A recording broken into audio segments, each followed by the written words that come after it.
Hello everyone, happy learning, नमस्ते। I am Viren Wadhwa from Swastik education. आज के लेक्चर में हम एक काफी अंडररेटेड सा डेरिवेशन डिस्कस करने वाले हैं। वैसे तो ये बोर्ड्स में पूछा जाए इसकी संभावना बहुत कम है, बट इस डेरिवेशन से हमारे काफी अच्छे कंसेप्ट जो है वो क्लियर हो जाएंगे। एंड साथ ही साथ इससे रिलेटेड कुछ क्वेश्चंस आते हैं जो अगर आपने ये डेरिवेशन सीख लिया तो वो क्वेश्चंस भी आपसे डेफिनेटली हो जाएंगे। चलिए without wasting any time start करते हैं। बुक पेन निकाल लें। हमारा जो डेरिवेशन है उसमें क्या है, we have to find electric field due to a electric dipole. Electric dipole के एक्सियल पोजीशन पे इलेक्ट्रिक फील्ड निकालना हमें आता है, राइट। परपेंडिकुलर पोजीशन पे भी आता है। अगर आपको अभी तक नहीं आता तो फटाफट से अपने चैनल पे जाके वो वीडियोस देख ले। इफ आता है तो आगे बढ़ते हैं। अब हमने एक्सिस वाला केस कर लिया, हमने 90 डिग्री वाला केस कर लिया। हमारे मन में सवाल आ सकता है ना, सर क्या पता अगर मैं कोई पॉइंट ले लूं जो उससे कुछ एंगल पे हो। आपने तो हमें 0 डिग्री वाला केस सिखा दिया, 90 डिग्री वाला केस सिखा दिया, पर अगर मेरा मन कहे कि मुझे कोई एंगल पे पॉइंट लेना है तो क्या मैं उसकी वजह से इलेक्ट्रिक फील्ड निकाल सकता हूं? डेफिनेटली निकाल सकता हूं। सो फटाफट से देख लेते हैं। हम लोग को क्वेश्चन में बोला गया है, let A be any arbitrary point, let A be any arbitrary point at an angle theta from the axis of the dipole. So we have a dipole here. Dipole का मतलब पता है, two equal and oppositely charged particles या charged substances placed at a distance 2L ऐसा मान लेते हैं, right. यहां से जो डाइपोल है उसके सेंटर से एक पॉइंट है जो उस डाइपोल से x डिस्टेंस की दूरी पे है, ठीक है।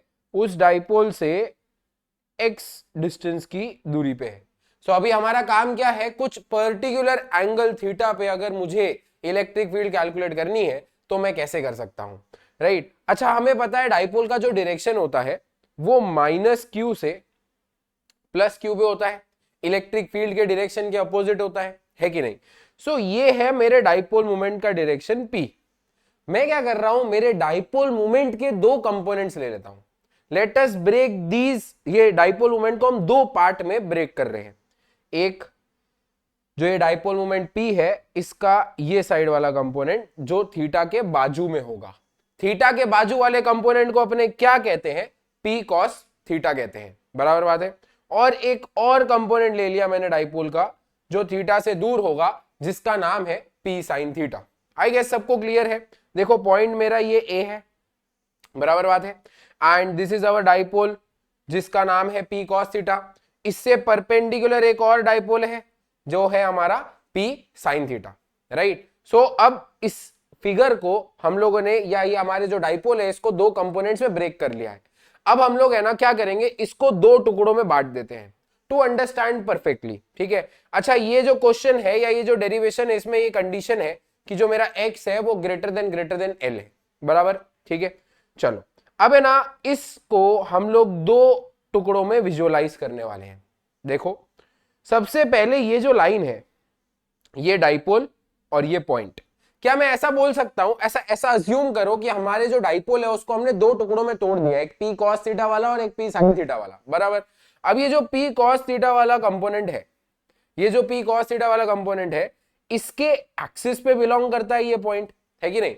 P cos थीटा वाले कंपोनेंट के लिए जो A वाला पॉइंट है वो उसकी एक्सिस पे है, और जो P sin थीटा वाला कंपोनेंट है उसके लिए जो A पॉइंट है वो उससे परपेंडिकुलर डायरेक्शन में नहीं। देखो ये हमारा डाइपोल, उससे x डिस्टेंस दूर एक पॉइंट है A।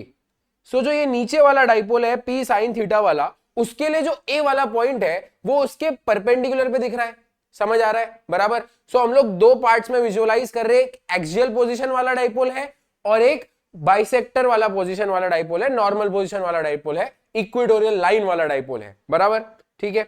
सो अब देखो मैं इस चीज को है ना विजुअलाइज करके आपको इसको पहले इधर दिखा रहा हूं। इस चीज को पूरा उठा के हमने ऐसे रख दिया। आई गेस क्लियर है, इसमें तो कोई दिक्कत का बात होगा नहीं। P cos थीटा वाला डाइपोल यहां पे है, हमारा जो पॉइंट है वो भी इधर ही है उसके एक्सिस पे, ठीक है। अब हमारा जो दूसरा डाइपोल है P sin थीटा वाला, इसको है ना हमें घुमाना है। लेट्स इमेजिन, ठीक है, हम लोग P sin थीटा वाले को घुमा रहे हैं नीचे, और ये जो A है इसको भी घुमा रहे हैं, ये रहा। सो मैंने क्या किया है, ए जो पॉइंट है उसका डायरेक्शन फिक्स रखा है, एक उसके एक्सिस पे बिहेव कर रहा है और दूसरा उसके परपेंडिकुलर बिहेव कर रहा है. So we have these two टुकड़ास जो हम लोगों ने इसको विजुअलाइज कर रहे हैं. बराबर बात है, ठीक है. चलिए अब ये जो फर्स्ट पार्ट है इसके लिए the point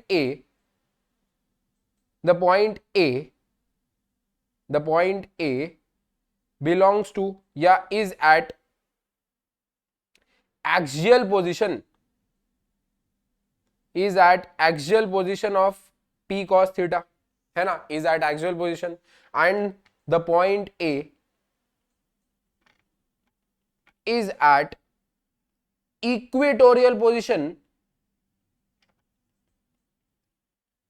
for p sin theta वाला डाइपोल. बराबर बात है. अब electric field due to p cos theta at A. चलो इलेक्ट्रिक फील्ड का एक्सियल पोजीशन पे जो फॉर्मूला होता है, जहां पे कंडीशन क्या होती है, x greater than L. So I guess सबको पता होगा कि जो इलेक्ट्रिक फील्ड का फॉर्मूला होता है 2kp/x³, जो हम लोग ने पिछले डेरिवेशन में डिस्कस किया है. अब फॉर्मूला तो यही रखेंगे, बस p की जगह पे क्या करेंगे, p cos थीटा पुट कर देंगे. ठीक है. सो इलेक्ट्रिक फील्ड जो होगी at point A due to p cos theta, उसको मैं E1 मान लेता हूं. That would be 2kp cos theta by x³. Right. अब बात है कि ये इलेक्ट्रिक फील्ड का जो डायरेक्शन है वो कहां होगा. हम लोग ने सीखा है कि अगर हमारा डाइपोल ऐसा था, राइट, एंड पॉइंट A इधर था, सो इलेक्ट्रिक फील्ड जो है ना वो आई कैप में आई थी. हम लोग ने पिछले डेरिवेशन में ये चीज सीखी है. ठीक है. सो इस केस में भी जो इलेक्ट्रिक फील्ड होगी वो हमारी आई कैप में आएगी. दूसरा वाला जो इलेक्ट्रिक फील्ड है उसका डायरेक्शन निकालना बहुत जरूरी है. देखो दूसरे वाले की इलेक्ट्रिक फील्ड जो है, अच्छा, that electric field is at equatorial position.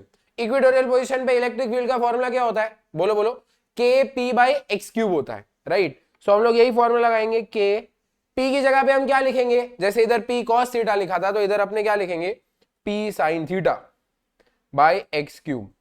अब बात है इसकी डायरेक्शन कहां होगी. देखो हमने ये चीज सीखी थी कि हमारा डाइपोल अगर ऐसा है और अगर हमारा पॉइंट इधर है तो इलेक्ट्रिक फील्ड जो है वो ऐसे आई थी, माइनस आई कैप में आई थी. अब इसी सिस्टम को पूरा उल्टा करके देखो. देखो यही जो सिस्टम है इसको टेढ़ा करना है. बस ये जो लाइन है इसको ऐसे बनाना है, ये वाली जो लाइन है ये वाली इसको ऐसे बनाना है. राइट. तो जो इलेक्ट्रिक फील्ड है वो इधर थी तो इसके लिए ऐसे होगी. तो ये सिस्टम को पूरा टेढ़ा करके सोचना है. So this is our dipole, this is our point. जो हमारी इलेक्ट्रिक फील्ड होगी वो कहां होगी, ऊपर के डायरेक्शन में होने वाली है. सो इलेक्ट्रिक फील्ड ऊपर के डायरेक्शन में होने वाली है, मतलब कहां पे होने वाली है, जे कैप डायरेक्शन में होने वाली है. ठीक है. सो हमारे पास E1 आ गया, हमारे पास E2 आ गया. जो नेट इलेक्ट्रिक फील्ड होगी वो E1 vector plus E2 vector के बराबर होगी, जो होगा 2kp cos theta by x³. Right. 2kp cos theta by x³ I cap plus kp sin theta by x³ J cap. ठीक है. सो ये हमारी इलेक्ट्रिक फील्ड आ गई. हमें नेट इलेक्ट्रिक फील्ड के मैग्नीट्यूड से लेना देना है. We need that formula. Right. So net electric field का जो फॉर्मूला होगा, हम लोग को मैग्नीट्यूड निकालना डेफिनेटली आता है.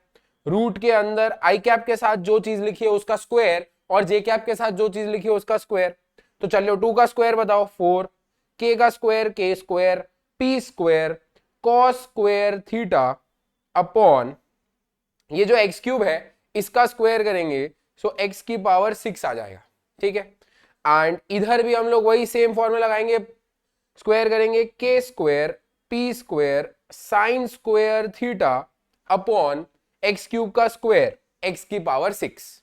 आइए सबको ये क्लियर होता है. अब इसमें से कॉमन क्या निकल रहा है, देखो k square p square x की पावर 6 आपको कॉमन दिख रहा है. अगर ये कॉमन निकाल के मैं रूट से बाहर रख दूं, राइट, ये कॉमन निकाल के रूट के बाहर रख देते हैं तो k स्क्वायर अगर रूट से बाहर निकलेगा तो k हो जाएगा, p स्क्वायर रूट के बाहर निकलेगा तो p हो जाएगा, x की पावर 6 रूट के बाहर निकलेगा तो x³ हो जाएगा. राइट. अब रूट के अंदर क्या बच रहा है वो देखो, 4 cos square theta plus sine square theta. बराबर बात है, प्लस साइन स्क्वायर थीटा. अब जो 4 cos स्क्वायर थीटा है उसको मैं क्या लिख सकता हूं वो देखो, actually we know an identity right कि cos square theta plus sine square theta 1 होता है, बराबर। तो ये जो 4 cos स्क्वायर थीटा है इसको लिख देता हूं 3 cos square theta plus cos square theta plus sine square theta, ठीक है। सो जो 4 cos स्क्वायर थीटा है उसको मैंने ब्रेक कर दिया 3 cos स्क्वायर थीटा और cos स्क्वायर थीटा में, because cos square plus sine square क्या होता है 1 होता है, ये हम लोगों को पता है, ठीक है। So cos square plus sine square को 1 कर देंगे, so K P by X cube root के अंदर 1 plus 3 cos square theta is the value of net electric field of any point situated at angle theta from the axis of the electric dipole, ठीक है। अब देखो ये valid क्यों है उसको प्रूव भी करते हैं। देखो ये हमारी फाइनल फॉर्मूला है, दिस यू कैन रिमेंबर कि अगर कोई भी dipole x distance from the centre है और कुछ पर्टिकुलर एंगल पे है तो ये इलेक्ट्रिक फील्ड का फॉर्मूला होता है। चलो मैं इसको आपको प्रूव करके दिखाता हूं। We have two cases, case 1 axis. अच्छा चलो एक्सिस की फॉर्मूला हम इससे भी डिराइव कर सकते हैं, पता है कैसे? देखो एक्सिस पे क्या होता है, हमारा डाइपोल इधर होता है, हमारा पॉइंट इधर होता है। सो हमारा पॉइंट डाइपोल से कौन से एंगल पे है? हमारा पॉइंट डाइपोल से 0 डिग्री एंगल पे है। तो एट एक्सिस, एक्सिस वाला जो केस होगा उसमें हम क्या ले लेंगे, थीटा की वैल्यू 0 डिग्री ले लेंगे। जैसे आप थीटा की वैल्यू 0 डिग्री लोगे तो जो इलेक्ट्रिक फील्ड है वो क्या आ जाएगा, K P by X cube root 1 plus 3 cos square 0, right. cos square theta cos 0 1 होता है, सो 3 प्लस 1 हो जाएगा 4 हो जाएगा, 4 रूट से बाहर आ जाएगा, सो 2 के पी बाई एक्स क्यूब, जो कि हमें पता भी है, जो यही फॉर्मूला होती है, राइट। चलो बताओ अभी एट इक्वेटोरियल पोजीशन पे क्या करना होगा? अगर हमें इक्वेटोरियल पोजीशन पे लेना है तो उस केस में एंगल क्या होगा? This is dipole, this is point, dipole से पॉइंट कौन से एंगल पे है? 90 डिग्री एंगल पे है। सो जो थीटा होगा उस पर्टिकुलर केस में दैट वुड बी 90 डिग्री। अब थीटा की जगह 90 डाल देंगे, cos 90 कैलकुलेट करेंगे, cos 90 0 होता है, राइट। तो इलेक्ट्रिक फील्ड क्या आएगा, K P by X cube root 1 plus 3 cos square 90, cos 90 हमारा 0 होता है, सो इलेक्ट्रिक फील्ड का फॉर्मूला हो जाएगा K P by X cube, जो हमें पता भी है कि जो यही फॉर्मूला होता है, राइट। सो हम लोग अगर सिर्फ एक फॉर्मूला याद रखना चाहें, K P by X cube root 1 plus 3 cos square theta, so याद रखा जा सकता है। इसी के साथ हमने एक बहुत प्यारा सा डेरिवेशन जो है यहाँ पे खत्म किया है। आई होप आपको सब कुछ समझ आया होगा। नेक्स्ट डेरिवेशन कौन सा होना चाहिए कमेंट सेक्शन में लिख के बताएं, वो हम डिस्कस करेंगे। इसी के साथ आज की क्लास को यहाँ समाप्त करेंगे। पढ़ाई करते रहे। All the very best.